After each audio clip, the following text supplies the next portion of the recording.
खूबसूरत एक गाना मेरा आ रहा है, कल रिलीज़ हो रहा है, तीसरा लहर। अब वो तीसरा लहर क्या है आप सबको समझ में आएगा। विवादित नहीं है भाई तीसरा लहर। जिनके मन में भी ये चीज़ें हैं कि नहीं हमारे अंदर विवाद है, तो मैं विवाद किसी से नहीं करता। और एक नमस्ते प्रणाम, हम खेसारी लाल यादव सबके गोड़ छुके गोड़ लगतनी। और काल एगो बहुत खूबसूरत गाना हमारा रिलीज़ होखे वाला बा ग्लोबल म्यूजिक जंक्शन से। और आप सबके बता दी कि बहुत सारा गाना ग्लोबल म्यूजिक जंक्शन से हमारा वाला बा। एक वही ना माननीय राजकुमार सिंह जी जो कि मेरे बड़े भाई की तरह हैं, और हम लोगों ने बड़ी अच्छी अच्छी प्लानिंग भी की है आप सबके मनोरंजन के लिए। और बड़े लेवल के गाना ग्लोबल म्यूजिक जंक्शन से भी, खेसारी म्यूजिक वर्ल्ड से भी आप सबको देखने को मिलेगा। और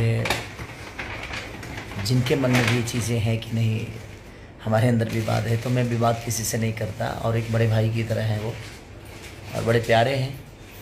और उनके कंपनी से बड़ा खूबसूरत एक गाना मेरा आ रहा है, कल रिलीज़ हो रहा है, तीसरा लहर।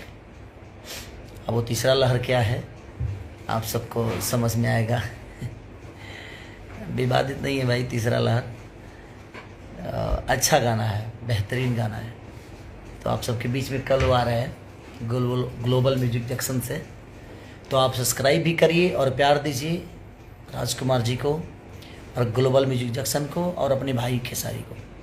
और एक और खुशखबरी है, जो साउथ में मैंने मूवी की थी राउडी इंस्पेक्टर, उसका ट्रेलर का रिलीज़ हो रहा है आप सबके बीच में। और वो टीम कंपनी के